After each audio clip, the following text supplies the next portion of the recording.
Rewind-A-Dynamite from the post-wrestling site. AEW, lighting up the fuse. Sit back and enjoy the bubbly, as we hear from John and Waiting. Where we're going, we don't need roads, and if the buck stops here, this thing might blow. Everything you hear are opinions of the show, and if you don't like it, go to the forums and let them know. And we are live with Rewind-A-Dynamite. It is John Pollock and Wei Ting.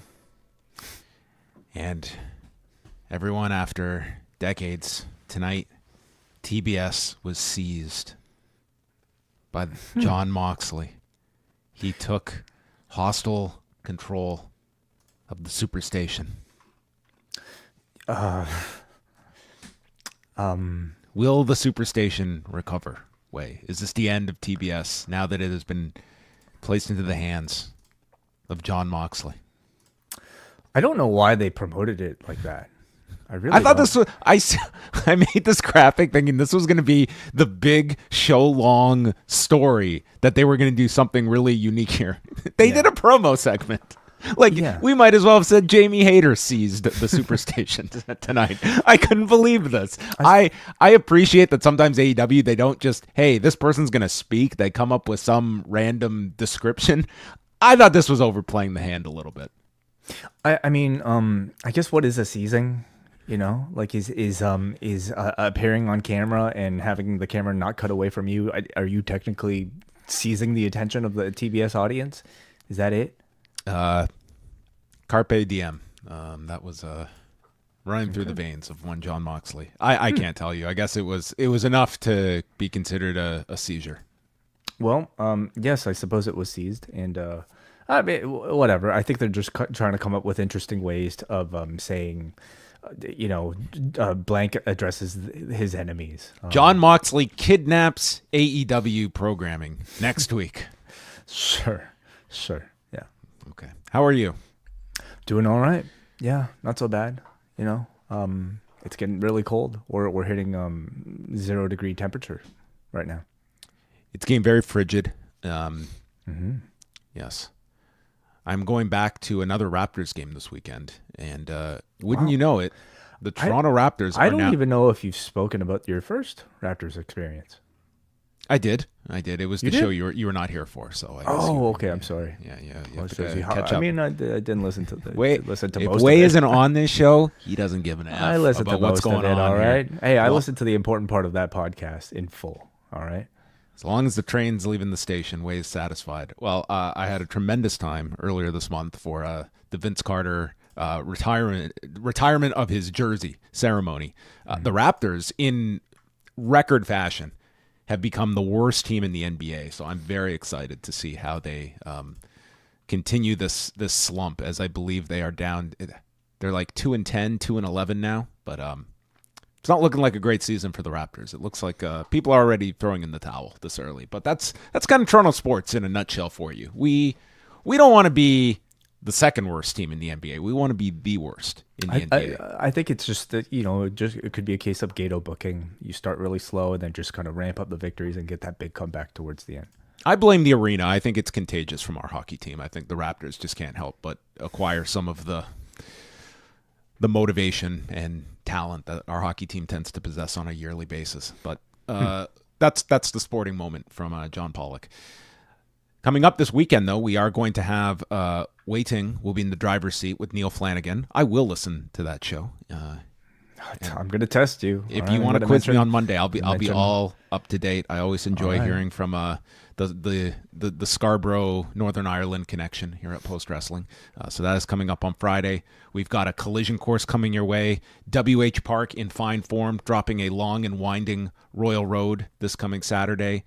And then Sunday, we've got a triple header, historic crossover, UFC 309 and the NWA podcast. Could you plan a better weekend than just putting on your earbuds and keeping it on Post Wrestling all weekend long, bringing you into Monday up to date and just full of joy?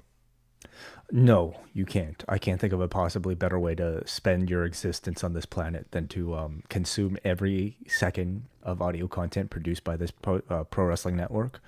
podcasts, there's just no better way to spend your waking hour. The one way you do not want to spend a waking moment, though, is watching Death Warrior.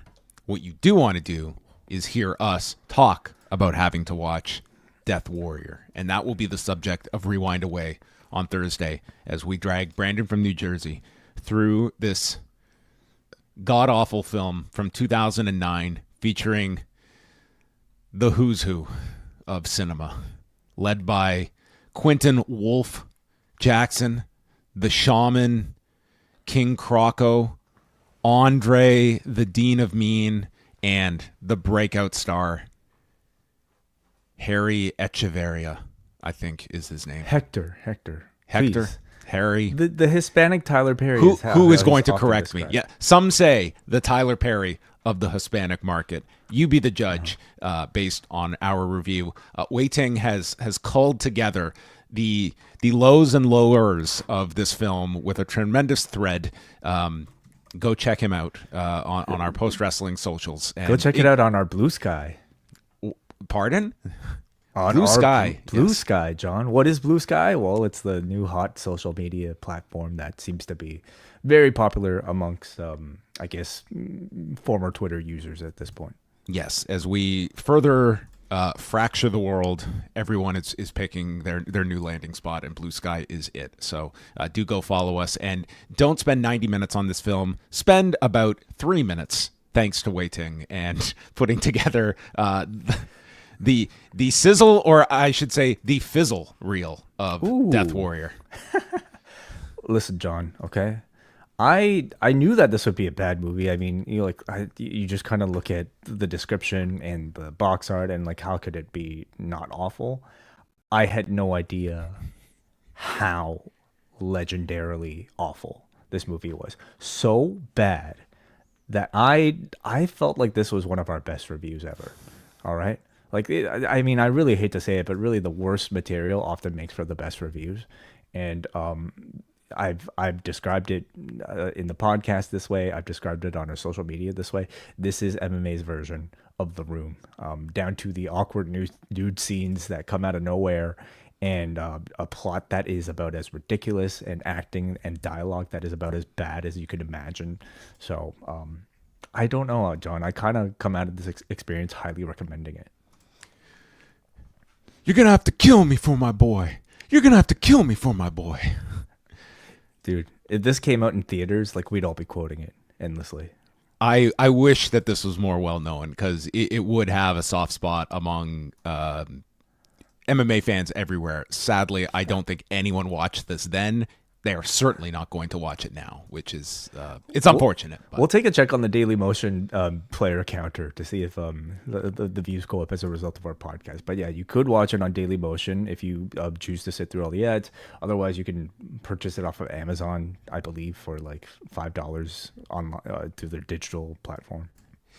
Yes, if if there is one purchase that comes out of the next week, I will fully take complete credit for that, because no one is stumbling upon this and telling themselves, "Oh, I'm going to check this out. This looks kind of interesting. Why not I drop down my 99 cents?" We will do that for you, and if you so need. Just a tease of Quentin Rampage Jackson meeting his ultimate demise in his, I would say, just hitting the limit of what a cameo would be considered, although they got all the promotional material they could out of Quentin. This was him meeting his death. I actually have the video clip, John. Do you want then me let's watch. Like, I mean, give me a second here to load it, but I mean, this is I think more important than just what hearing it is one thing, seeing it is the other, and believe me, your eardrums are going to be glistened with the sounds of 12 stones. I'm risking the YouTube flagging here. I don't give a shit. F it. I'm done with all these. The world needs to experience it with us. Here it is, a scene from the cult, what will be a cult 2009 classic, Death Warrior.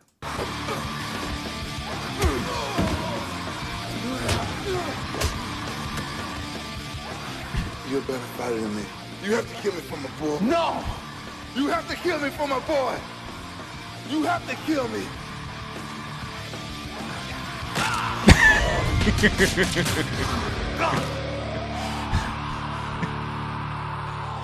Like, why? Why is there blood on the post from a neck snap? You have to kill me for my boy. Okay, I did it. That's your protagonist who Sorry, that was sort of a murdered spoiler. this imprisoned child's father. Oh, a real spoiler. That's Yeah. really going to interrupt your enjoyment of this film. Don't worry, there's plenty more where that came from. All right. Hey, in fairness, that was like 10 minutes into the film they got to that, okay? They're not making you wait around for death by neck snap. Wait till you see how GSP dies. Oh, GSP, Russell the promoter, Anka is my favorite. Is that her name? The lady for hire? That is the best death in the whole film. Okay. All right, we've talked way more than we need to about Death Warrior. That's coming out Thursday. PostWrestlingCafe.com, $6, a bargain, okay, for what we have gone through to provide you this. This is like a $50 review that you're getting in value, okay? So take that, inflation. On to the news we go. We start off with a story, and this is just unfortunate because Sandy Parker passed away, and Greg Oliver at Slam Wrestling was able to learn about this. She died all the way back in June of 2022, and this just went unnoticed and unreported. She was the first black women's world champion, holding the famous red belt in All Japan Women in 1973. Won the Triple WA tag titles 8 times in All Japan Women. Was a NWA U.S. Women's Champion and Tag Champion, along with Susan Green, and born in Vancouver and came up in the industry. She was openly gay, and you can imagine, just being a woman and being openly gay at that time of, I'm sure, a ton of the prejudices that she encountered, and being a black woman. I mean, there was a lot of barriers she had to overcome. Her real name was Cassandra Jolene Parker, and there's a story up at Slam Wrestling, and we will definitely get something up on the site this week. It's just unfortunate that this is one of those stories where passed away, and she was, I believe, in like an assisted living home, and she had a friend of hers that was trying to contact her, and it was just a struggle just to get a hold of her. And then I guess she passed, and there wasn't like that word just didn't trickle into the wrestling space. But she was 77 years of age and had been honored about 20 years ago at Cauliflower Alley Club. And you might remember that a number of years ago when the WWE was doing their legacy wing, I believe it was I think it was Ethel Johnson that was being honored. I'm perhaps misremembering, but the point was they had the wrong image of her showing, and they showed Sandy Parker by mistaking her with the woman they were honoring. And that was, I think, 2021 that occurred. So that was, a case of like mistaken identity. But the last time that she was kind of prominently noted by people was back in 2021 when there was this hiccup during the WWE Hall of Fame ceremony. But there you have it. Rest in peace. It's unfortunate that this kind of just went unreported 2 years ago.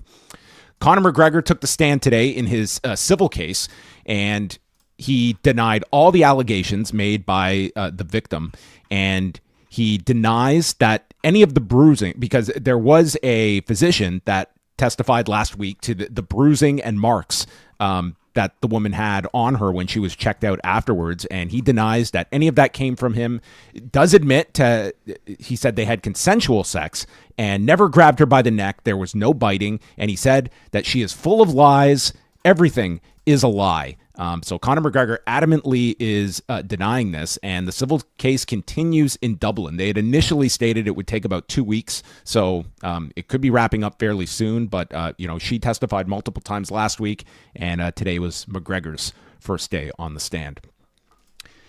WWE is putting tickets on sale. The pre-sale has begun, but the public on sale is coming up this Friday for the Royal Rumble, and they had John Cena put out a video confirming he will be competing at the Royal Rumble at Lucas Oil Stadium on February the 1st.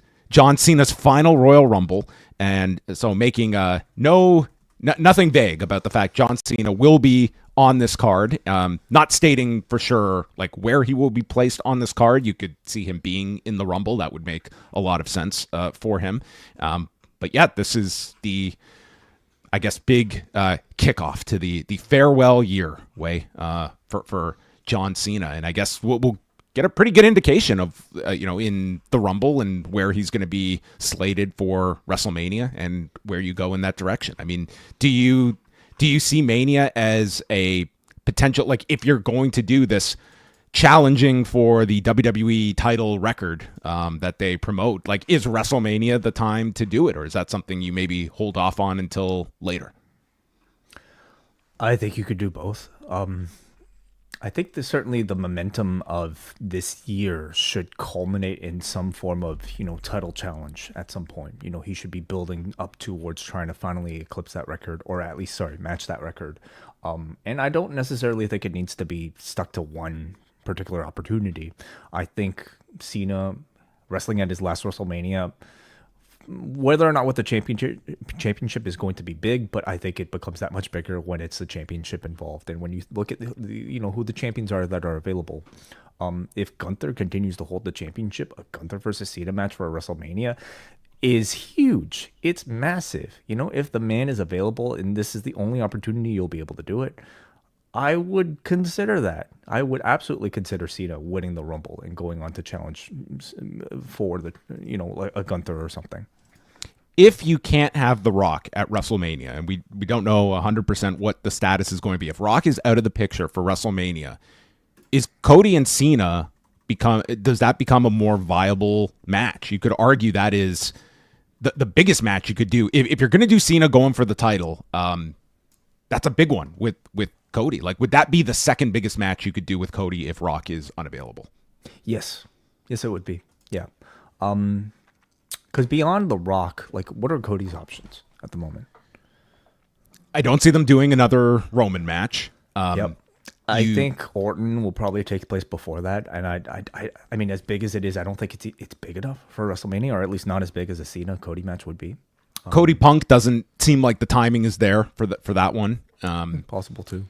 And then you're looking at other options, like pick your heel, whether it's a Drew McIntyre or someone. Like, I think Cena becomes a really attractive option at that point. If, like, you've shot the angle with Rock, but that's going to be done on Dwayne's timetable when he is available. If it's WrestleMania, great. If it's not WrestleMania, it becomes something else you aim for. Yeah. Now, let's say The Rock is available. I mean, you still have the Rock versus Roman option that's out there that you could pivot to, just like you attempted to pivot a match, earlier this year. Do you want to be in the position, though, where you are, like, you have Rock and Cena in potentially main event matches of both nights? Is that too much digging into the past? The margins, the expenses would be increased, you would think, and you have to be looking at your CapEx being impacted, and you've got to create a moat of stability for shareholders. There are people who might be listening to this podcast for the very first time who just completely have no idea why you just started talking like that. Well, then you got to do your research and right. get up to speed.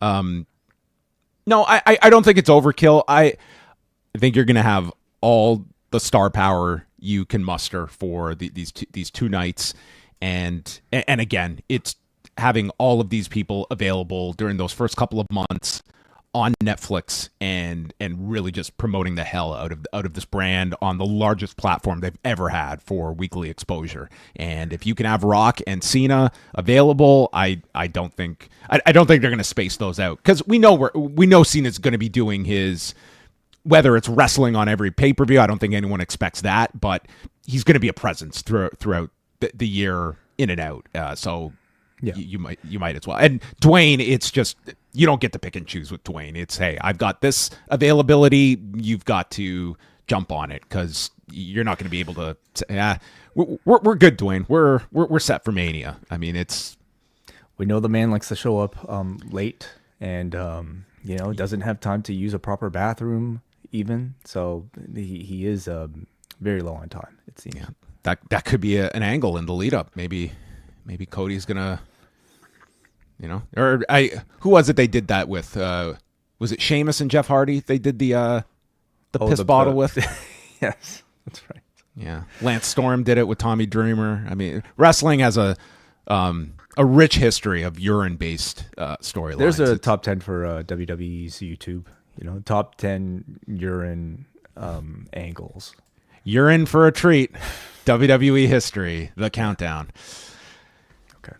NXT is going back on the road next month, December 17th. They'll be in Lowell, Massachusetts. So this is about, I believe, like a 2,500 or so seater. Like this should not be a challenge to fill this one. Do you think this is one of those shows where, I mean, it's not the size of an Allstate Arena, for instance? Is this one where you maybe test out just what does our talent draw, and like where do you get to a point where you are not so reliant on like a main roster spike for going on the road or for certain weeks? I mean, is that something that, hey, if we need a boost, we've got it, but we also want to be able to see for some of these shows, like can our talent go out and draw 2,500, 3,000 people? That's not a pay-per-view. Okay.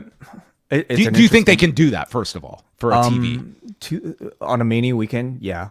When it's not attached. But for an individual Tuesday night show, because like the PLEs, we know they can put that in, especially if you're piggybacking. But for an event like this, like, do you feel the roster, if this becomes a once a month, once every other month kind of thing, you can do this with just your NXT roster? 2,500, you said? I think that's around what Lowell can hold based on configuration. I think they could achieve it. If we're talking about level of buzz, I mean, that's what AEW does, and NXT drew more viewers than AEW. I mean, if that's any sort of like, basis of comparison, then maybe the current NXT roster is, I mean, that was a special edition of NXT. Maybe they can bring on NXT, ACW alumni to fill this one out. What you do for this week? It's like, okay, let's really test things. Karrion Kross, former NXT champion. Just bring out like the lowest level guys on the main roster to see if they make alumni, Karrion Kross and AOP.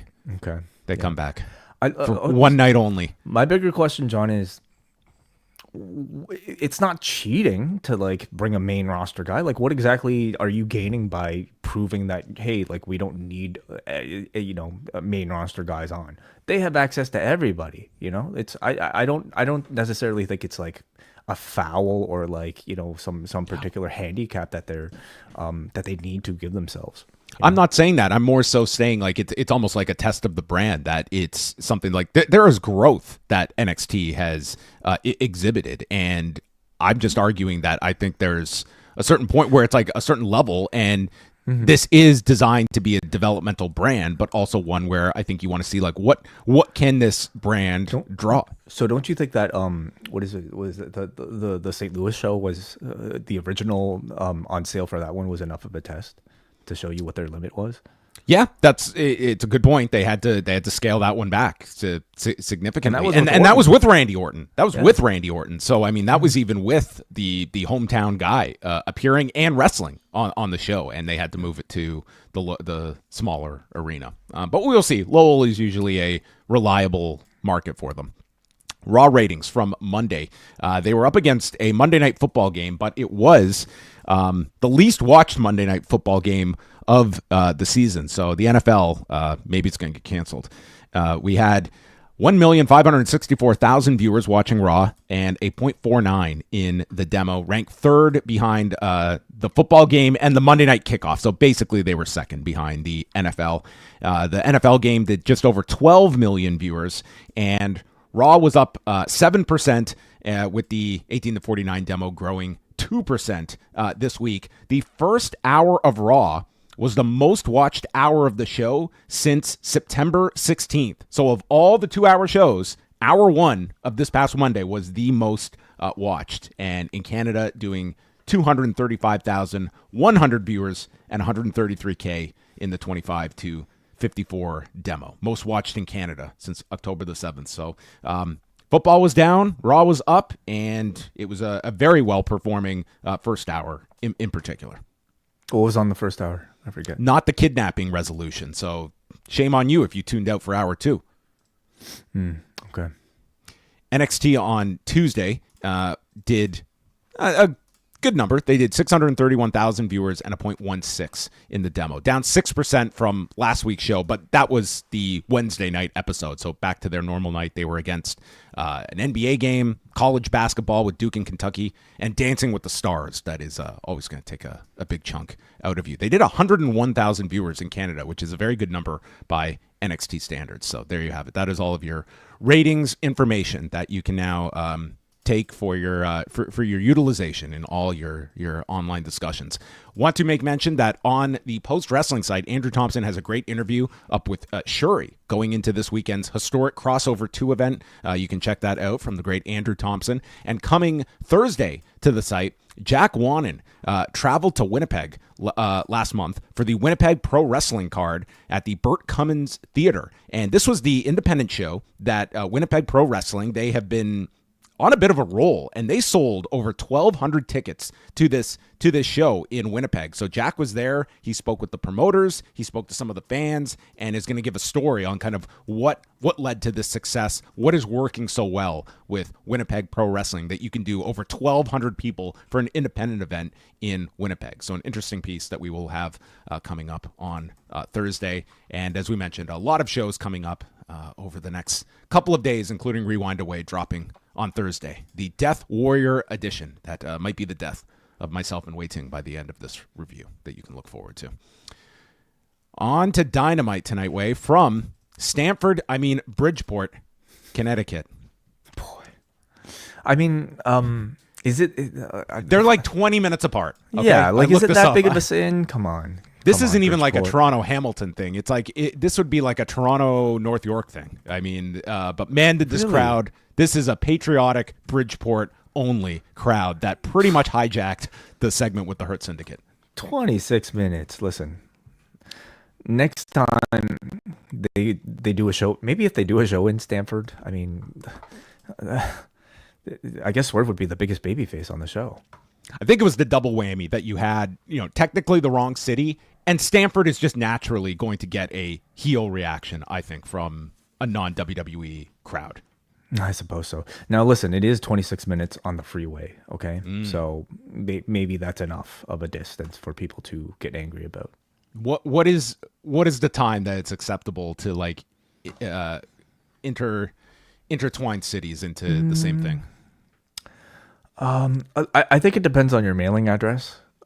How did you and your friends growing up feel about like Markham if they described that? If they called mistake? Scarborough Markham? Yeah. Oh, well, that's not right at all. It's not even technically the same city. But yeah, I would be pissed off. Well, this is not the same city. You're right. I would be pissed off then. Like, okay. Do they even have the same government?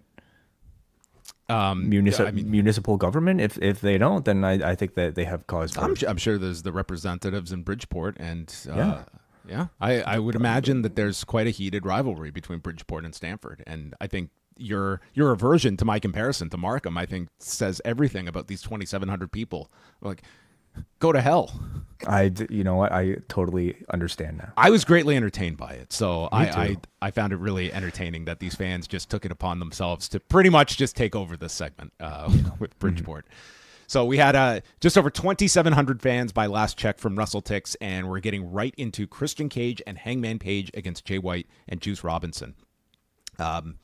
Interesting pairing of Christian and Hangman Page, kind of a loose alliance coming out of this. And of course, this is building to the Hangman Jay White rematch at Full Gear. That, man, I'm not saying this as like a negative at all, but they promoted this pay-per-view so hard. And the amount of times they hammered home the date and where you can buy this on pay-per-view. Like, it was constant. YouTube, ppv.com, Triller. Like, they were hitting you so hard over the head for this Full Gear show, and that's kind of what you, I think, need to be doing. Like, they were drumming it into you.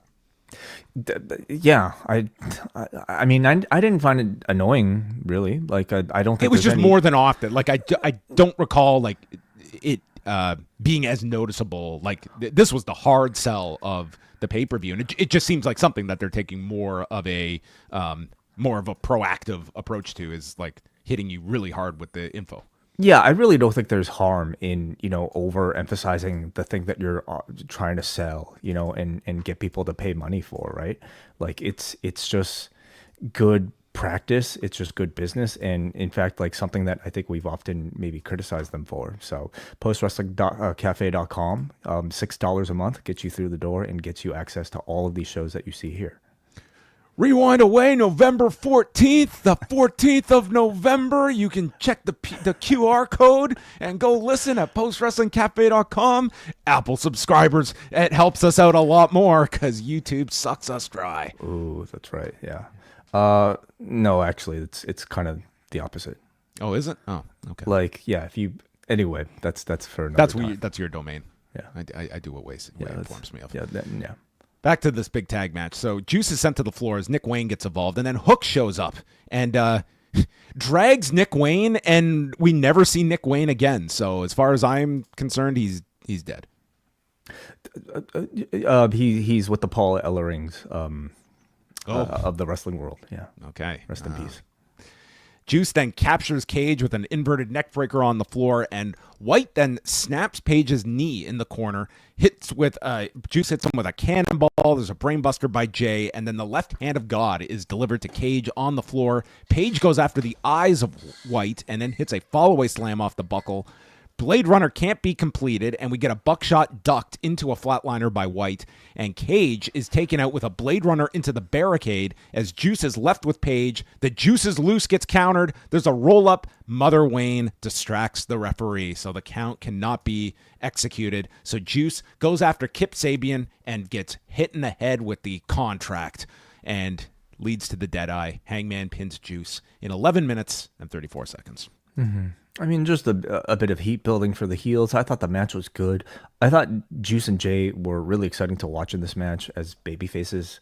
And I thought all four interacted like pretty well in the run up towards the finish. I'm expecting this to be a one-time tag team between Page and Cage, and I don't know if I need to see this team reunite, because I really do think like Hangman is a stronger character at this point by himself as the owner. He also carries a much more serious tone of threat than I think Christian Cage does. Christian, he's threatening, but threatening in the way that kind of makes you laugh, whereas Page should be threatening in a way that makes you threatened. Well, they did show them kind of leaving together, and you had Hangman kind of giving him a look. I think there's a natural pairing here as the fathers. I guess so. I don't know if I'd love that at all. Yeah. Maybe they can bring Will Ospreay in there. A lot of fathers in AEW right now. Well, they can all get together. Renee did her first of a dozen interviews with Mercedes Moné and Camille, who was in a sling, either an injury or selling the effects of last week's memorable hit and run. So she hurt herself because of... No, she wasn't in a car accident. She did crash a car. Right. Okay. All right. So she ended up getting hurt. Yes, I do remember. I just didn't know she suffered that big of an injury. But okay. Well, Mercedes cuts off Renee from asking a question, and Renee accuses her of trying to run Statlander over, but Moné throws Camille under the car and blames her for not knowing how to drive. And Mercedes proclaims, "I am not afraid of Statlander," who then appears in the background and goes after the two of them, culminating in Statlander tackling both Moné and Camille through the drywall. And the Big Show, Kane, and Raven were very proud as we cut to the arena and just continued. 3 more casualties on this show joining Nick Wayne. Sure, yeah. I often feel like these blasts through the wall, I think they look ridiculous because I don't know This has never happened to you? Well, I just don't know what sort of room is insulated by like one thin piece of drywall that leads right into a hallway. But I thought this one worked better. I'll tell you what, the Total Mortgage Arena, that probably is going to see a big deductible coming out of this damage. Oh, that's right, man. But I thought this one worked better than most because this took place in a hallway. So like because of the tight angles, you couldn't really kind of see the seams of the wall. So it creates for like a nice little surprising reaction, I should say.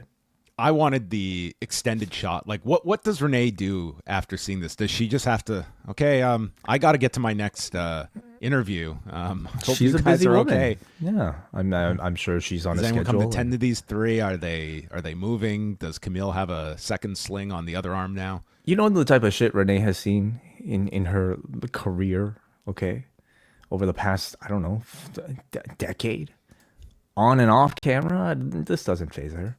This is nothing. It's just a wall. Shivani brings out Will Ospreay. Boy, did the announcers struggle with Konosuke Takeshita tonight multiple times. I don't know how Tony pronounced it. It was like I can't even remember what he said. It was a far cry from Konosuke Takeshita. But Ospreay, it was so weird. The setup was all about Takeshita, and Ospreay just blew it off. He's like, yeah, I'm not really interested in the international title right now. I'm dealing with Kyle Fletcher. It was just a very bizarre. I'm doing nothing with Takeshita. I'm not booked with him. So he calls out Fletcher, who comes out and calls Will a coward and states that if you lay a hand on me, then you're going to be taken out. And Ospreay knows the Don Callis family's planning. So he says, he basically calls on the run-ins. Like, why don't we just bring them all out now? And all Kyle has is a screwdriver. So he tosses it at Will. And Ospreay says that and this screwdriver like lands. Well, Will tosses it out of the ring, and it lands like perfectly piercing this mat around the ring. So really nice toss. Yeah. Kyle is informed by Will that you used to be my brother. You lived in my house. You joined the United Empire. I even opened a door for you here. But then he tells us an even deeper secret. You came to pick up my son at his school, and this frightens me and my missus. I want answers. Fletcher says that Callis opened his eyes to the truth, and I did those things for myself. You did all of those things for yourself to keep me under your wing in order to make me a clone of you, and therefore you could control me so that I couldn't outdo you. And it's just like what you did to Okada and Omega, you hypocrite. So Ospreay says, well, bruv, you just did the exact same thing as me. Are you a clone or not? Well, great response. He left Kyle without any explanation on that one. But he admits, yes, I stabbed Okada and Omega in the back. But when I had done that, I'd won the junior heavyweight title. I'd won the best of the Super Juniors. What have you done, Kyle? And then he quickly covers, what have you done without Mark Davis or the United Empire? And Kyle just says, it's not about what I've done. It's about what I'm going to do. And I'm going to surpass you. And I will prove it at Full Gear, and challenges Will, who calls himself Mr. Pay-Per-View. The last 4 champions can't match what I do on pay-per-view, and he accepts the match. But then he gives us a heartfelt story of sitting at home watching Kyle shaving his head, as father and sons are wont to do. And his son, his 6-year-old son, held Will's hand, but because of the Tiger Driver, Will could not even feel his hand. And that is what you have taken away from me. That's what you have taken away from my son. And I'm going to put a carrot in front of you at Full Gear and then take it away from you. But Kyle says, I'm not coming for a piece. I'm coming for everything at Full Gear. And then Archer and Cage come in, and we get into a big brawl as Hobbs and Mark Davis, the best dressed man in the mirror that Mark Davis occupies. And we get in, and there's nothing like fighting words than Will. So are we standing around with our dicks in our hands, or are we going to fight? And they fought instead of holding their dicks in their hands for an awkward amount of time, which would have been a hell of an end to this segment. And Fletcher holds up, going to strike Mark Davis. He can't pull the trigger on Mark Davis. So a lengthy segment here. But what did you think of the performances of Will and his former clone? I thought it was a great segment, John. I think Will Ospreay continues to impress me with how good of a promo he is. This was, I think, one of the better face-to-face segments we've had in AEW in quite a long time. To me, like, we're in November now. Will Ospreay is certainly, as he usually is, one of the leading contenders for Wrestler of the Year. I think I would nominate Will Ospreay's 6-year-old son as best supporting wrestler for the year, because I think Will We haven't Ospreay, even seen him. well, listen, John, Will Ospreay has made such great use of the motivation and vulnerability that comes with having a child throughout this AEW run, that I think I would automatically give it to him without even seeing him. Okay, here he explains that Fletcher was close enough to know where his son goes to school, and it just escalates this feud to beyond just, I think, the confines of work now. This is a very personal feud that has now scared this man's wife. I thought also in this segment did a great job of selling the effects of the Tiger Driver. Again, using his son by saying that I couldn't feel my son's hand because of your wrestling moves. So this man's son is definitely already like a shoo-in for a future career in a feud with Kyle Fletcher. I thought like it provided great pro wrestling motivation for Will Ospreay, and the fact that these words are coming from somebody who's also like one of the very best wrestlers in the entire world, I think he just continues to show just how complete of a wrestler he is. Who are the nominees for best supporting child in a wrestling context this year? Who are the nominees? Okay, if you're nominating Will Ospreay's child with Alex Windsor, that's a child who is, I do feel a qualification should be one appearance on it, but let's include we have Bryan Danielson's children at All In. Okay. We have Brody has played a major role in this retirement storyline. Yeah, okay, that is true. We have Gable's daughter. I was going to say Chad Gable's daughter, I think, is still the front runner, and we are going to add Jackie from Death Warrior. Jackie, poor Jackie. What a tragedy that is. Quentin Jackson's orphan still child. thinks Quentin has just gone off to work for the day. No idea what's happened. I guess I would say Chad Gable's daughter at this point. But the year's still I'm young. sure we're Okay. missing somebody. Children are typically pretty good. Sami Zayn's kid at WrestleMania. Yeah, I mean, Brian's suggesting Hangman's infant, although that was more 2023. So yeah, and again, not really an appearance. It was like I I don't don't have even to think. appear, okay? Like how Well, what did the child do? Like, what are we basing the child this on? was threatened. Like all these children were threatened. That's all Okay, the children they have have to to do something though. They have to do something to warrant this. He provided motivation for the at that point Hangman Page, the hero of the story. Well, I'm just saying, like Chad Gable's daughter, had Chad Gable come out the next week and said, "My daughter was at home crying," I don't think that has the weight of seeing her in the crowd. Legitimately good nominee here. Kyle Johnson says Goto's kids from the Finley match this year. Man. Yes.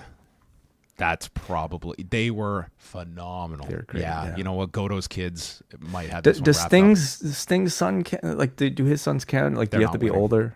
They're Well, technically kid. They are the children, but They were attacked. yeah, but they fine involvement. But I wouldn't say that they. This is high stakes that we're talking about. This competition. You have to be under- 100% no, Evan. No.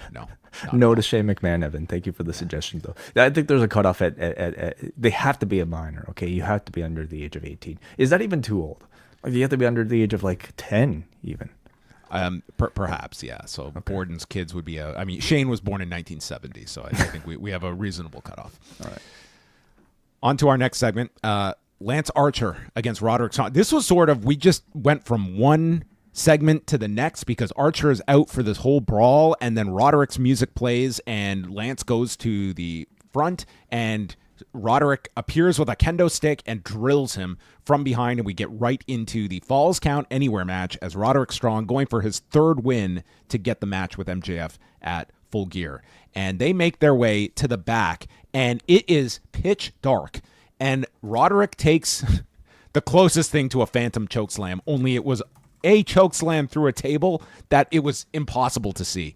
They finally got some lights on here, and then we have Brian Cage getting involved, and they fight into the crowd when Taven and Bennett show up, and Archer tries to chokeslam Taven off the barricade. Security is there to catch Taven and save his life, but Strong uses a chair to lance his head and then leaps over the barricade with a flying knee to pin Lance Archer in 6 minutes and 39 seconds. Kind of forgettable match, you know. Maybe most of it because I couldn't really see in the back. It was a dark match. But I like in terms of content, I'm not exactly sure why there's a false count anywhere stipulation. I'm sure they explained it somewhere. I must have just missed it. But overall, I just kind of found it pretty forgettable with the stipulation, not necessarily adding much other than some variety to the show. But it just kind of gets us to the story. I didn't think it made Roddy that much hotter of a competitor in any way. I like the flying knee to end the match. It was short, but yeah, we do need to light our backstage area if we're going to be doing choke slams through tables. MJF is seen watching at home, and he's just taking this all in. As Roderick gets onto the mic, he's going to finish MJF at Full Gear, and with that, he gets jumped by Takeshita. So Adam Cole makes his entrance, and we got New Jack Adam Cole here as his music plays over the speaker because we've got to get to the boom, and we did. And this was an uncomfortable amount of time that this music continued during this match. Hey, I thought it was pretty cool. Like him wrestling only in time to break for, like he had to take care of Takeshita before the music hit where he had to point to himself. Okay, I think that's pretty damn cool. What if he was fighting for his life? And he was waiting for. I mean, you still do it, John. Okay.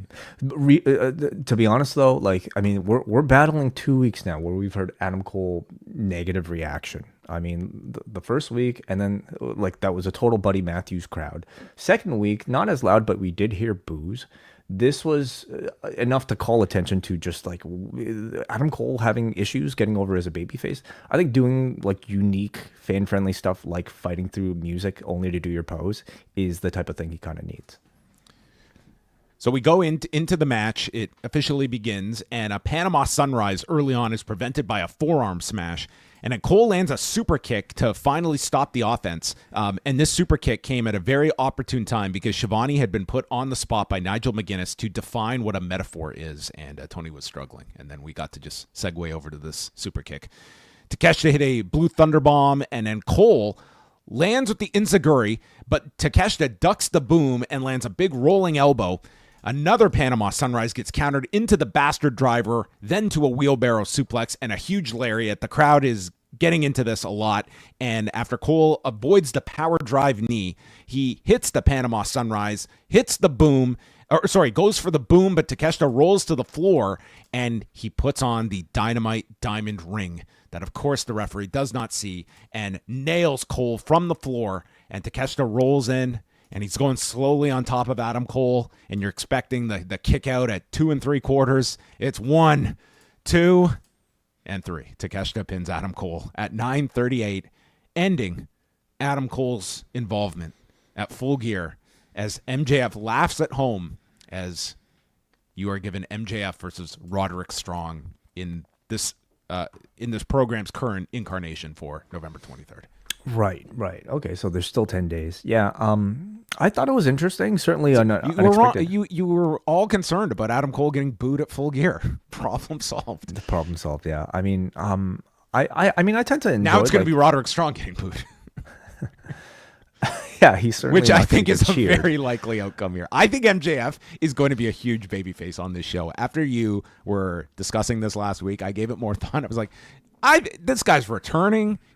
I don't care what work they do. I think they're going to have to at least fight this crowd because he's going to be one of the big stars on the show, and you're doing a return.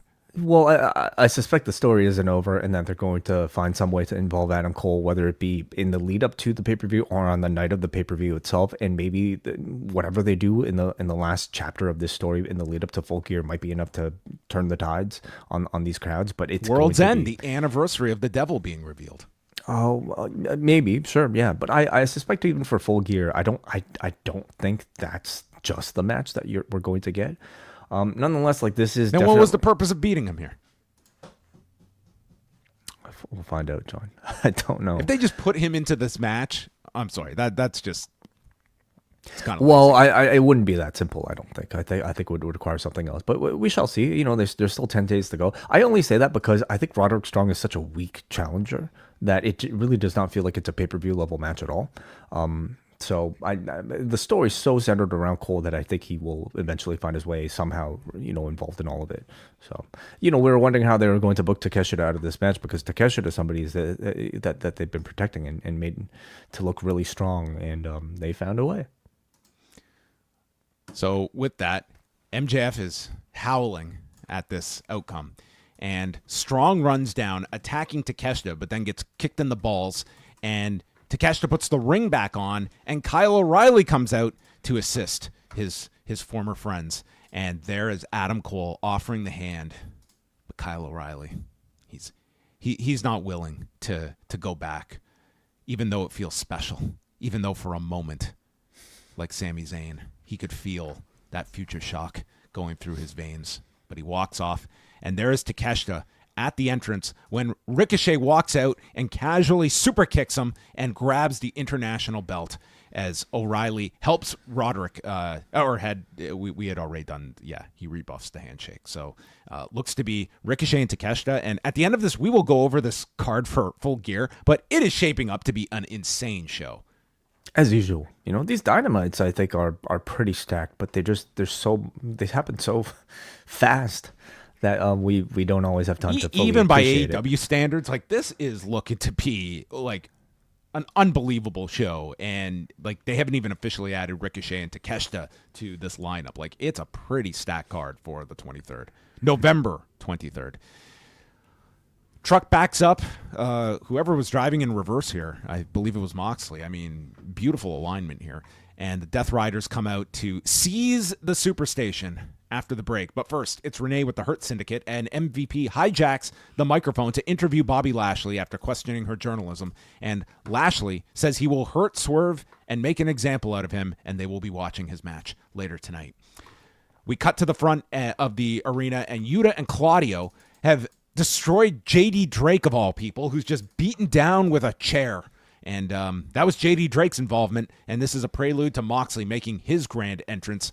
And Moxley cuts a promo of what he's done already to Chuck Taylor, who now has to eat food through a straw because Orange couldn't save him, and says that Orange has a shot of a lifetime at Full Gear, but the pressure is building. He's going to make an example out of Cassidy, and he is going to mutilate him.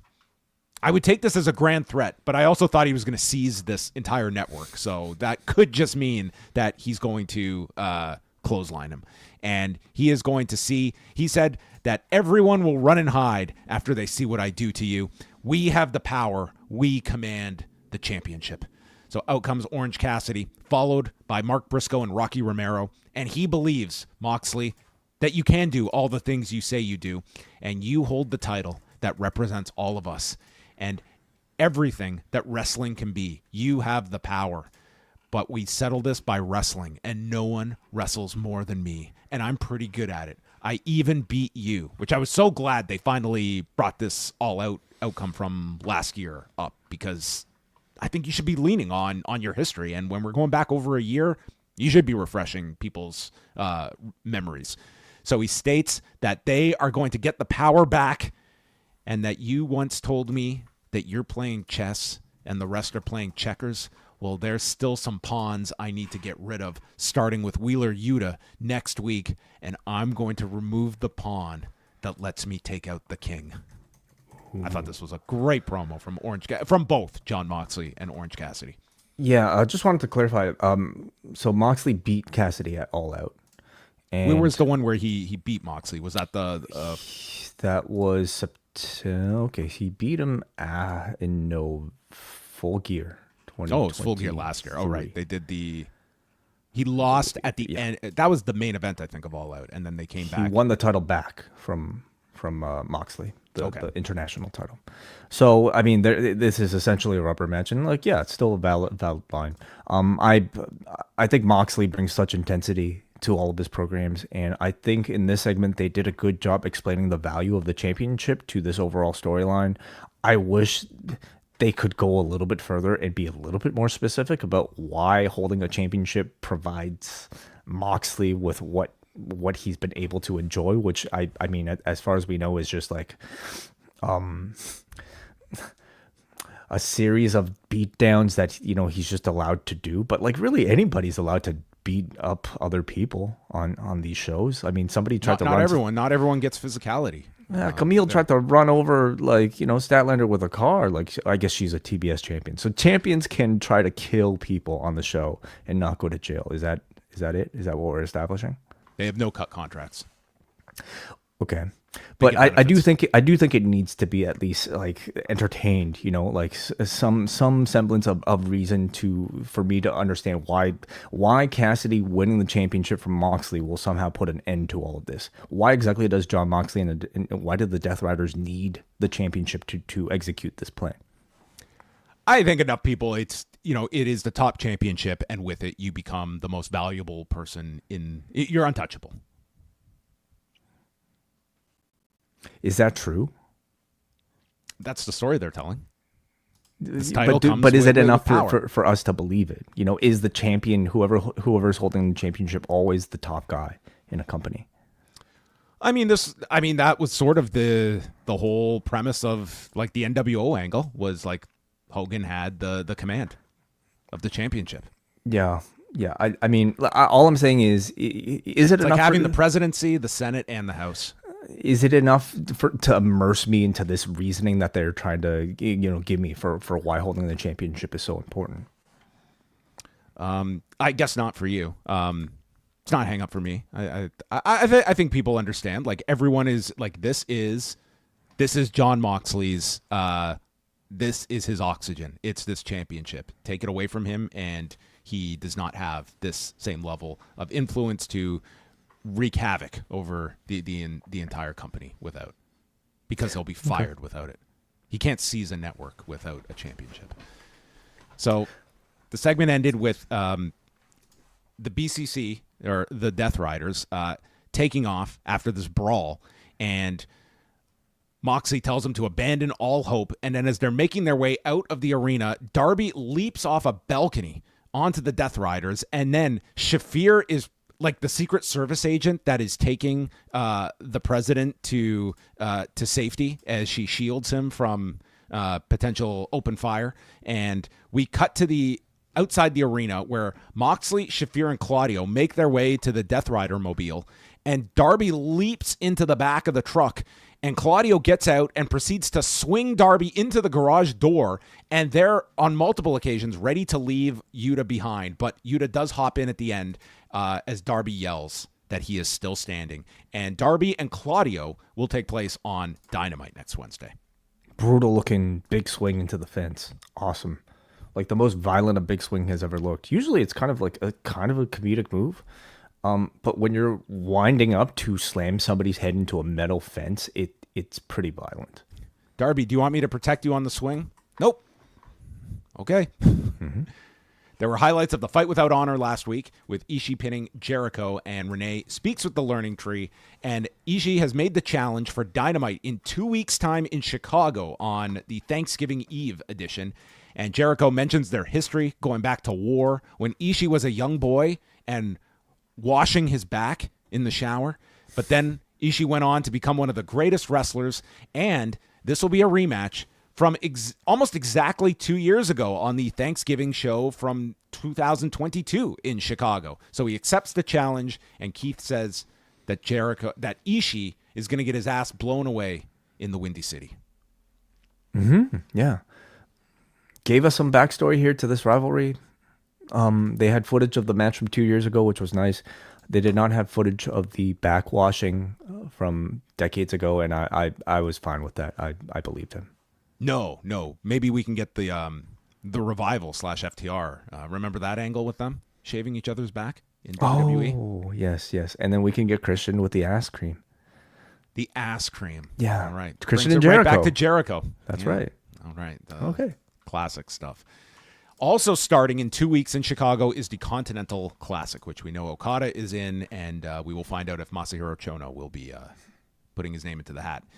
Dr. Britt Baker against Penelope Ford. I thought that this was just a real struggle from the I would say like 3/4 of this. It was just like the crowd was down, but it's not like the work was necessarily engaging them either. Like it was just Ford had the heat forever, and it's like it was fine. There was nothing wrong with it, but there was nothing like jumping out of the screen at you either. until a lot of it was the commercial break style, where like I'm guessing this felt like they were working through a commercial break. I'm guessing they're encouraged not to do so much, like while they're in picture. Yeah, and unfortunately that was like a bulk of the match. I also think this match was hurt. Like this should have been a bigger deal than it was, given that it was Britt Baker's. Like, was this her return match? Well, she came back for Pittsburgh. Yeah, she had been out for a few weeks since that illness took her out of the match at like the day of a couple of weeks ago. But I mean, you had just done the big return with her from. That's true. That it's kind of tough to build up a second. Return but I was kind of startled. I was a little startled by how cold Baker felt, here. Yes. And I think it's just because she's been lacking in like supporting material. We haven't really heard her, I guess, cut any. Did she cut a promo on any of the other shows? Not to build up this match. Like she wasn't on Collision or anything or Dynamite last week. So, I mean, like this was just announced cold, this match. She's just kind of felt like not that big of a presence lately. Well, she comes back with a sling blade, and then Ford goes for her Matrix into a cutter, but Baker leaned into this too early, and it just wasn't timed well with the cutter. And so Ford misses. It's too bad because the one with Hayter looks so good, and I guess this does give you pause about whether or not it could be a regular move given the degree of, I think, difficulty clearly that's required here. It's tough. If you get the timing, it looks great, but if not, it really stands out like a sore thumb.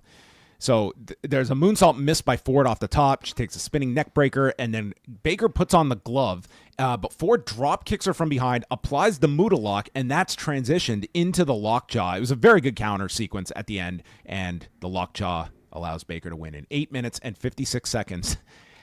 And Serena Deeb walks out to, I guess in theory, set up Baker's program. We cut to Baker, who is mouthing repeatedly, "Nobody cares.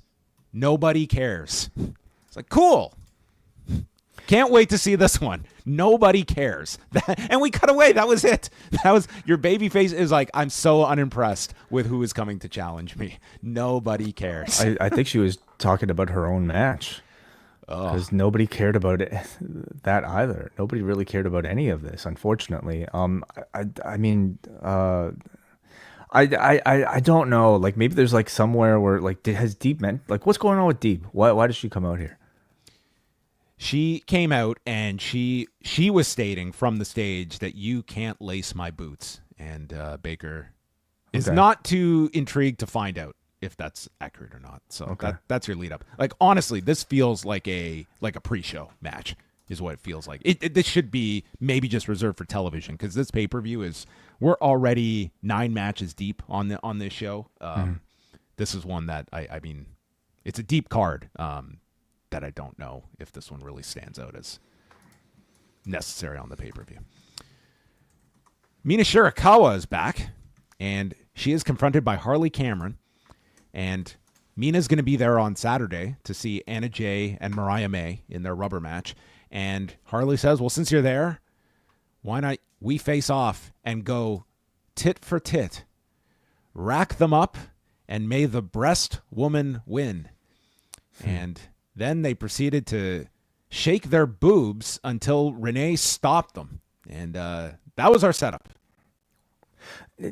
I mean, given, I think, Harley Cameron being the type of character that she is, I thought this was a really entertaining segment. Mina, I think, is doing really well in AEW for somebody who's not here every week.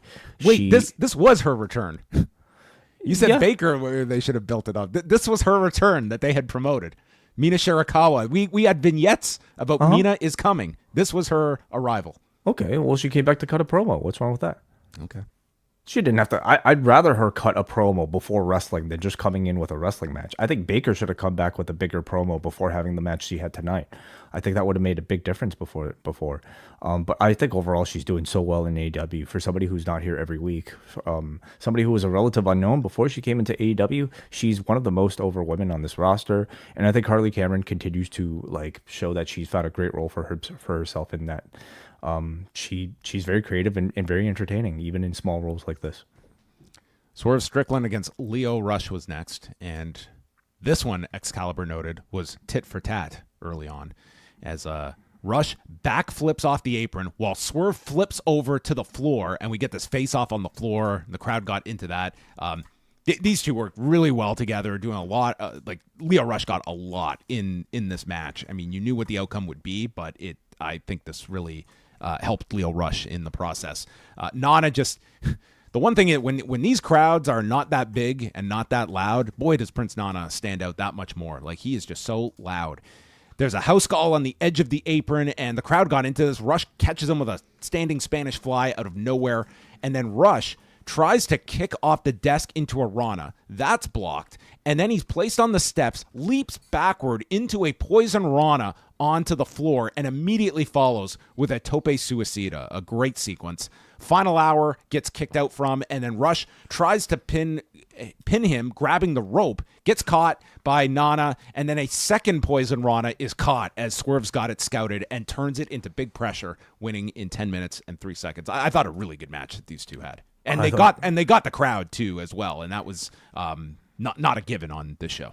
I thought this match was amazing. You know, it felt like a match where like it was the intent of both men, or at least Swerve, to like really raise Leo's stock in defeat. I thought Lio Rush was the star of this match. You know, he's been incredible in almost every single match he's been in since he's returned to AEW, and I think he just continues to show that he's just a top level guy who is very complete in the ring. He's very complete on the microphone, and it seems like he's already like, teasing something away from with MVP's stable here. So I would love to see him join the Hurt Syndicate and develop more of a heelish role. So, and he could reunite with Bobby Lashley, of course. Oh, that's right. Yeah, what a reunion. Maybe he could.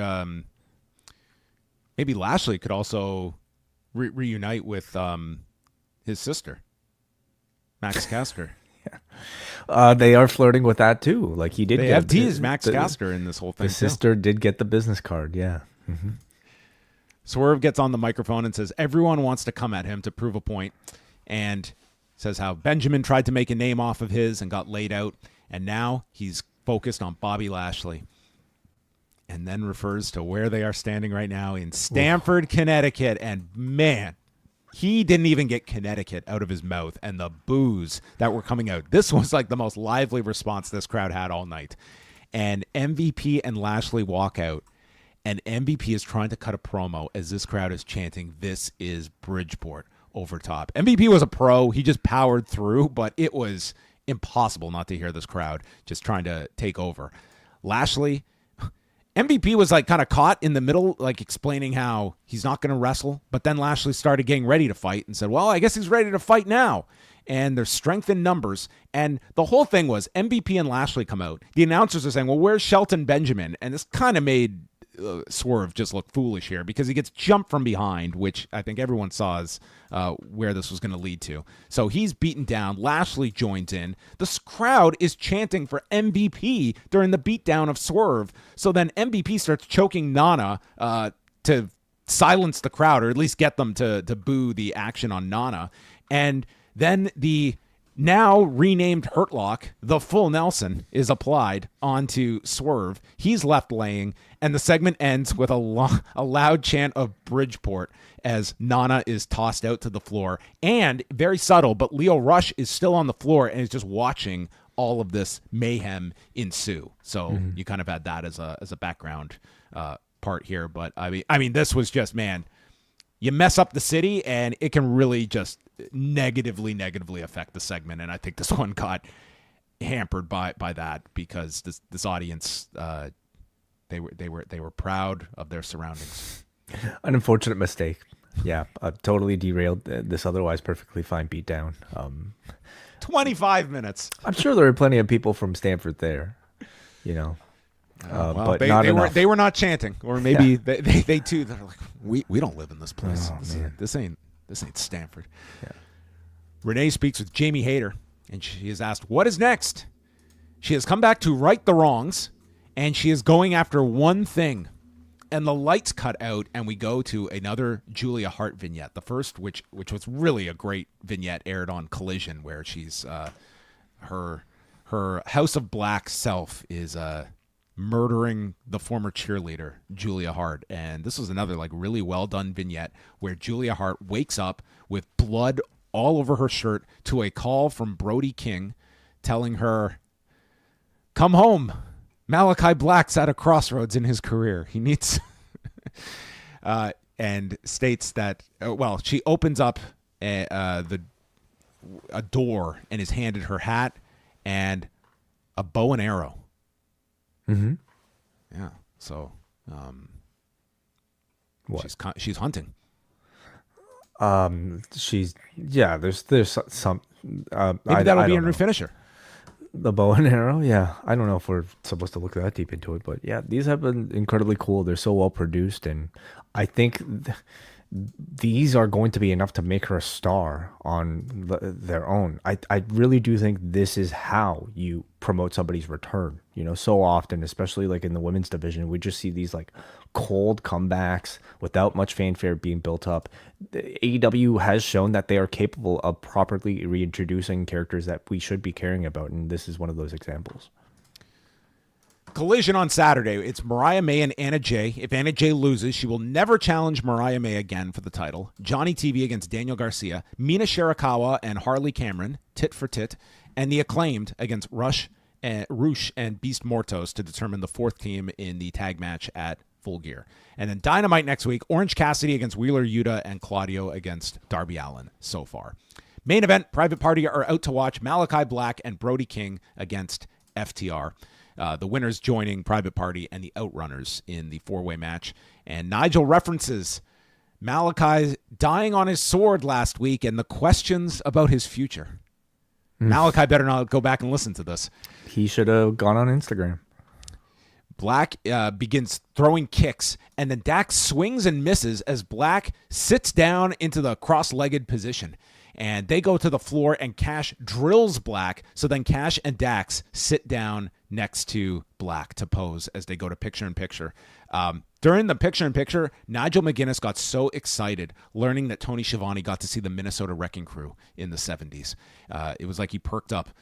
FTR cuts off the ring with Black, but then Black hits a cabrata onto both men, and then King comes in, and he just runs wild. Cannonball to both. There's a lariat powerbomb combo by FTR, and then Black sends Cash into the steps, and they go for the power and glory spot onto King, who gets his knees up. Black hits a double stomp, and after Dante's Inferno gets stopped, they hit the Shatter Machine, but Dax gets pulled out of the ring by Black, and we see a FTR comeback. Spike piledriver is delivered to Black on the edge, and then King hits a tope suicida, lariat to Dax, and then he applies the sleeper hold, and Dax Harwood loses consciousness. This one went just under 14 minutes, and the House of Black are joining the House of Black and the Outrunners. Two very different tag teams challenging Private Party, and then we'll get the fourth team. And at the end, the four men, they shook hands, and then Malakai Black, he undid his boots. He left them in the center of the ring. There was a spotlight on the boots as we faded to black, very apropos, and that sets up our tag match because that did not happen. No, how dare you? How dare you joke about that? Great main event. I thought excellent tag team wrestling in a very stacked division, and a little bit surprised that FTR aren't getting into this four-way. And I wonder if if they're just sort of like putting them in the background while they're trying to bring some fresh blood into this division, and if so, do they have something fresh planned for FTR in the near future? So yeah, it makes me wonder about it. I'm not super complaining about this, but if in fact, and I will couch that with the word if we are in fact getting MJF and Roderick Strong at this pay-per-view, and you're holding off Adam Cole, and our decision was to do one of the rarest losses for Malakai Black when we aren't even going in that direction, and we are building these guys up for a tag title match, like I question House of Black needing to be the stepping stones for an incomplete run that Adam Cole has to go on. That this is a roster that is not lacking in quality opponent. Like Roderick Strong went through Shane Taylor, Beast Mortos, and Lance Archer. I just don't know. Like Malakai Black. But they just needed big Cole matches for TV, especially going up against an NXT show. I'm guessing that's at least they wanted to do. I think they wanted to do Cole that's versus a difference Black. maker that you could have mixed and matched many others. I think it's more attractive than like Cole versus a Beast Mortos to an NXT audience. Well, you could have many others on this roster. Yeah, I don't disagree. 150 people. But I also argue that I don't necessarily think Malakai Black is somebody you even need to protect. It's not like they're using Malakai Black for important pay-per-view matches. When was the last time he even had a singles match? Like when are they? They're not even telling single stories with Malakai Black. Well, I mean, you're building him up for this tag title match. He was headlining the following week's show. The following week, you mean this for a tag title match though? Like, I don't even think of him as this like very like big entity in the singles division because he hasn't really felt like one at all ever. Like he's never talked about aspirations for going any sort of championship. So I don't even think he's somebody who needs to be protected. Whether or not that's up to the company is I guess another question too. Well, that is where we are at the end. So you want to go through Full Gear so far? So here is the updated lineup with Jon Moxley against Orange Cassidy for the AEW Championship, Will Ospreay against Kyle Fletcher, Jack Perry against Daniel Garcia for the TNT title, Bobby Lashley and Swerve Strickland. Very big match for Bobby Lashley, and I would argue that I think Lashley has to win this first one coming in to establish himself. Mercedes Moné and Chris Statlander for the TBS Championship. I'm actually very high on the match. I've not been high on the angles leading into it, but I think I just think a Statlander pay-per-view match is pretty guaranteed, I think, to be pretty strong. And then we have the four-way tag match we were just discussing with the fourth team coming out of Collision. Jay White against Hangman Page. MJF against Roderick Strong. We presume Konosuke, Takeshita, and Ricochet. They've all but confirmed that. And the official main event, Big Boom AJ with Big Justice taking on QT Marshall on the Countdown show. Mm-hmm. Yeah. So this is looking like an awesome lineup. I just don't think that this... I think when people sit down and look at this lineup, like this is, I think, a really well built up. How many pay-per-views do you think it'll sell? I think that it is going to be in the neighborhood of, like, I don't see this one being a giant one. I would say like the 120 range would be kind of what I would be. This one's really going to tell you like the Death Rider angle, and if it's like that is the one hang up I can see a lot of people having is like, is Orange Cassidy, have they convinced you that this is a like, does this feel more than just the first major title defense by Jon Moxley on a pay-per-view versus someone that's a viable challenger that can, whether this goes on last, and I think it probably will, like, can an Orange Cassidy headline in a challenger position? A lot of this is on that particular match because, the rest of the show, like all of it looks very, very strong, which you're going to get for these AEW shows, but it's really how much that main event connects on, people wanting to buy this and how many times you're reminded on the show to buy the pay-per-view. I think Fletcher and Ospreay has been the best built feud of these so far, including, Moxley has been doing a great job on his own, but I don't necessarily feel like it's the all-encompassing sort of like company takeover that I think it's promised to be. And Orange Cassidy, to me, despite like making great strides as a series promo, still feels like a pretty lame duck challenger in my opinion. But I think Fletcher and Ospreay has just been like really strong storytelling with some great performances from the both of them, especially from Kyle Fletcher, who I think it continues to just show just he's evolving and he's ready for that next level. All right, we're going to head it over to forum.postwrestling.com to take your feedback and discuss tonight's Dynamite, if you want to kick things off way.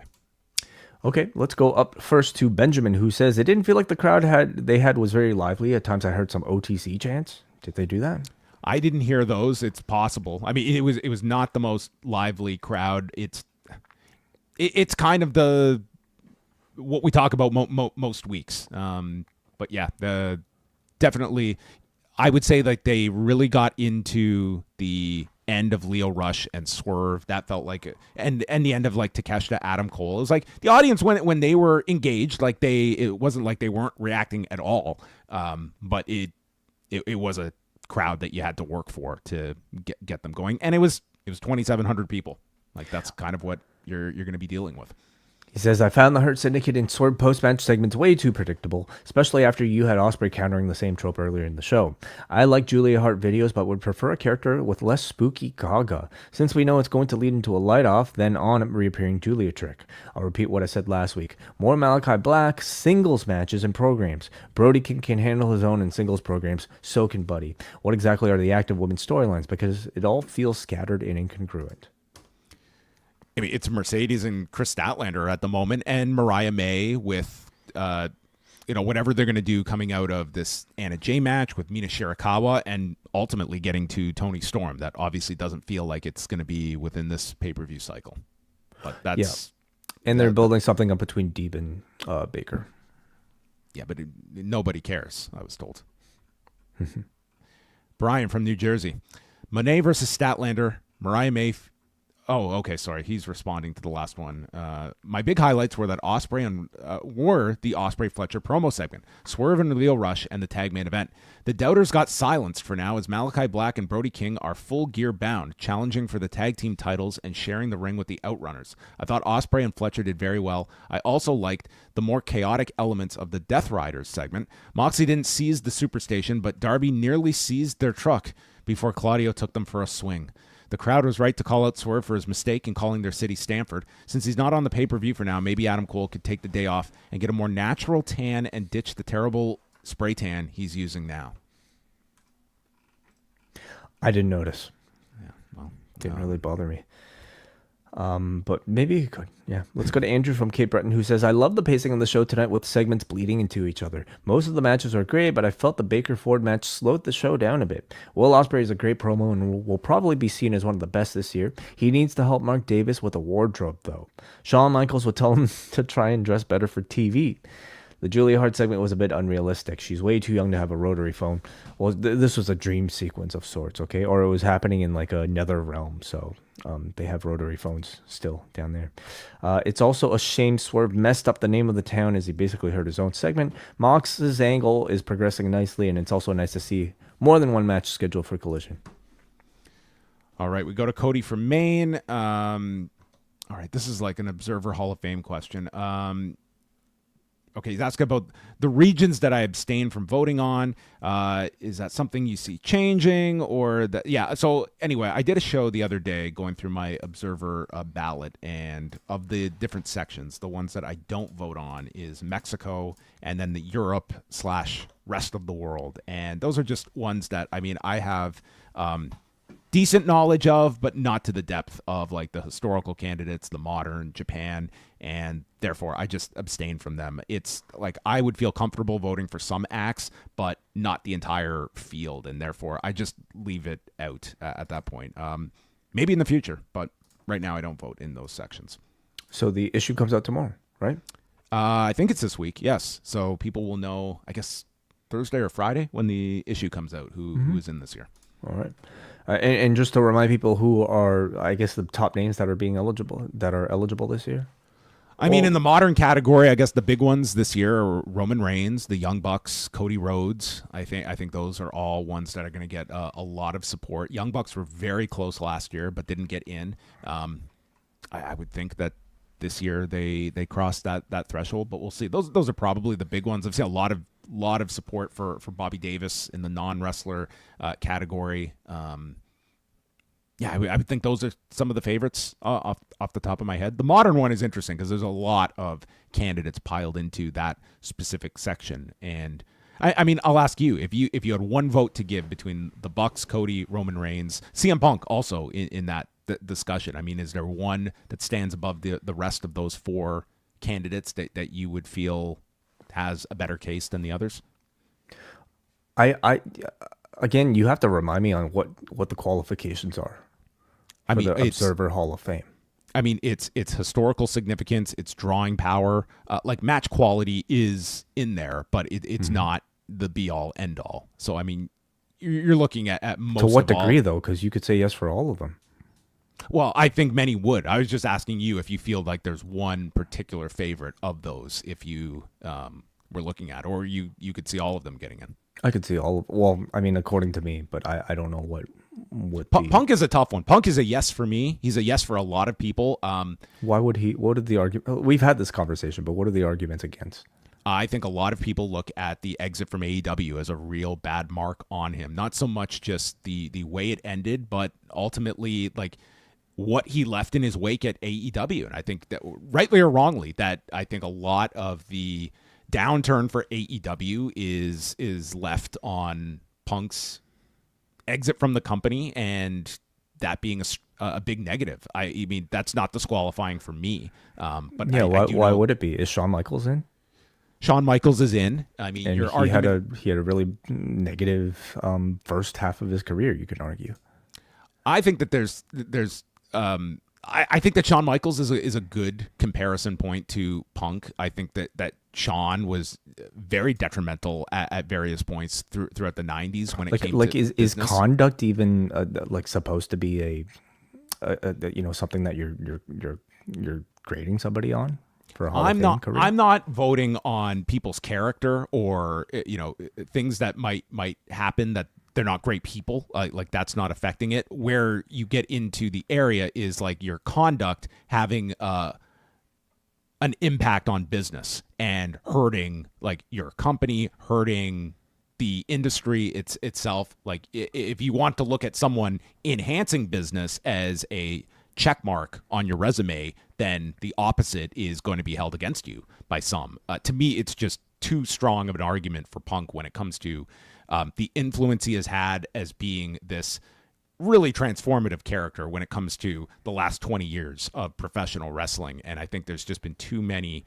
different eras that he has been at the forefront of that have been major injections of outside interest in professional wrestling. And I mean, that was from the Money in the Bank promo and run that 2011 had, the return in AEW.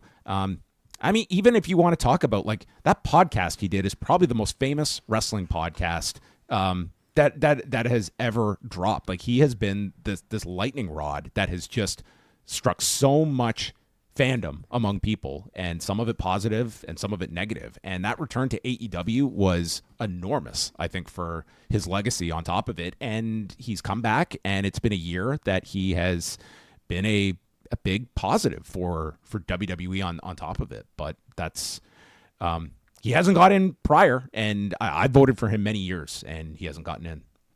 So John did release a podcast for the Post Wrestling Cafe available to all patrons talking about his particular Wrestling Observer Hall of Fame ballot for this year. So those of you that are Cafe patrons, check it out now.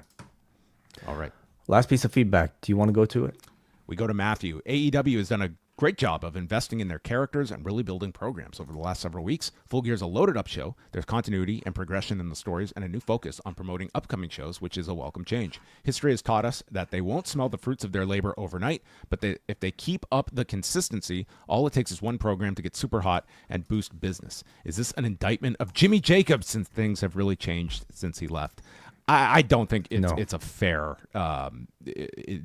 Jimmy Jacobs was not running shop in AEW, and I think that's a convenient, exit from the company. We that people know are gonna like assign. 5% of actually what like who's in charge of these things, and like we get these stories like Jimmy Jacobs has left, and we just kind of expand so much more meaning out of something like that. Don't do that. We don't need to. Last piece of feedback goes to Annie. My first time watching Dynamite live in a few months. I quite enjoyed the Ospreay Fletcher promo segment and Swerve versus Leo Rush. Thoroughly enjoying the presentation of the Hurt Syndicate. They feel like the coolest guys on the planet. I also thought Adam Cole had his best outing since returning from injury. However, I'm not a fan of the main event angle. The promo segment featured another babyface talking about how the belt represents what AEW can and should be. I personally find these spirit of the promotion storylines uninspired at this point.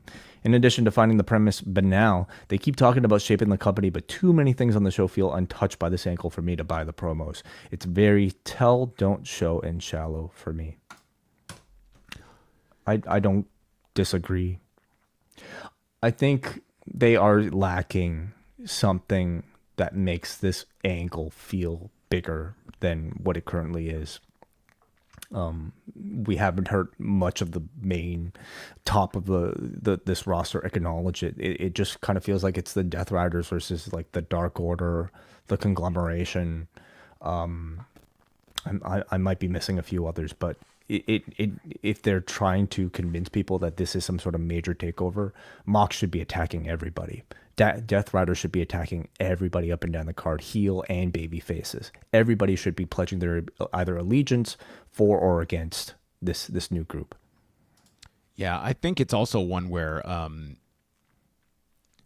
think it's tough when you understand the realities of where AEW is, and your top heel is arguing that this company needs a reboot. We need to change things up. We need to get back to where things were. And I mean, if you break down what the arguments are that has been laid out by Jon Moxley, I think a lot of fans subscribe to that overall thinking. And it's not as though you're getting these baby faces that are standing up for AEW in the way of defending. It's tough because if you have an Orange Cassidy out there arguing how AEW is great and perfect, I think this audience, there's pushback to that, because I think like this is an in-tune audience that would not take that as it's the heel that sounds more authentic than the babyface if you're to present that. But if you don't present that argument, it's almost as though like you're telling your audience that, yeah, we're in a slump, and that is kind of the acknowledgement on screen, which is a tough perception deal. Well, I think Orange and all the baby faces should acknowledge that AEW is imperfect, and the way things are not be the most ideal, but the way Moxley and the Death Riders are going up about it is the wrong way. You know, these people are salvageable. You know, these people that Moxley considers that, you know, like should be discarded entirely, they're salvageable. We can redeem everybody.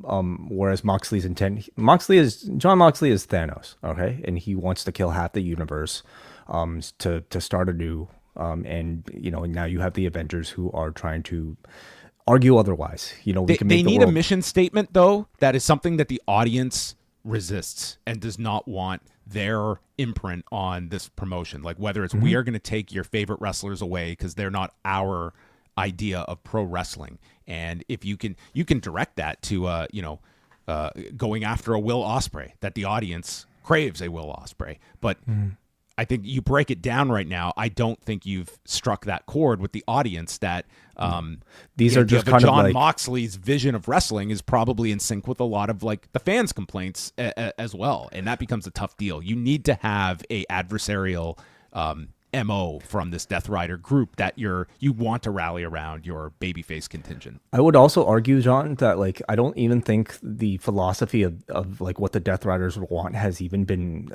explained to that degree yet. You know, we're having to make up a lot of that meaning. Like thus far, a lot of these beatdowns just kind of feel like, oh, they're just really violent people looking to like take people out. Yeah. Moxley continues to say that this is for the greater good, but I think he